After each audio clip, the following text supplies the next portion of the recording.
നമസ്കാരം. കിഫ്ബി മസാല ബോണ്ട് കേസിൽ ഈ ഘട്ടത്തിൽ തോമസ് ഐസക്കിനെ ചോദ്യം ചെയ്യേണ്ടതില്ല എന്ന സിംഗിൾ ബെഞ്ച് ഉത്തരവിനെതിരെ ഇന്ന് ഹൈക്കോടതിയെ സമീപിക്കുകയാണ് എൻഫോഴ്സ്മെന്റ് ഡയറക്ടറേറ്റ്. ഹർജി ഡിവിഷൻ ബെഞ്ച് ഇന്ന് തന്നെ പരിഗണിക്കണം എന്നുള്ള ആവശ്യം കൂടി ഇഡി മുന്നോട്ട് വയ്ക്കുന്നുണ്ട്. ഐസക്കിന് ഇളവ് നൽകിയത് ഒരു തെറ്റായ നടപടിയാണ് എന്നാണ് എൻഫോഴ്സ്മെന്റ് ഡയറക്ടറേറ്റ് ഉയർത്തുന്ന പ്രധാനപ്പെട്ട ആരോപണം. മേലവധിക്ക് കോടതി പിരിയാനിരിക്കുമ്പോഴാണ് എൻഫോഴ്സ്മെന്റ് ഡയറക്ടറേറ്റ് ഈ അപ്പീലുമായി മുന്നോട്ട് പോകുന്നത്.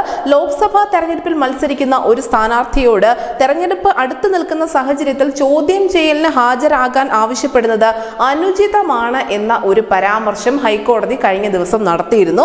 എന്നാൽ തോമസ് ഐസക് ഉൾപ്പെടെയുള്ളവരെ ചോദ്യം ചെയ്യാതെ ഈ കേസ് ഒരു തരത്തിലും മുന്നോട്ട് കൊണ്ടുപോകാൻ സാധിക്കില്ല എന്ന മറുപടിയാണ് എൻഫോഴ്സ്മെന്റ് ഡയറക്ടറേറ്റ് ഇതിന് നൽകുന്നത്. ചോദ്യം ചെയ്യൽ വൈകുന്നത് മൂലം ആണ് ഈ കേസിൽ ഇത്ര കണ്ട് കാലതാമസം ഉണ്ടാകുന്നത് എന്നുകൂടി ഇഡി വ്യക്തമാക്കുന്നു.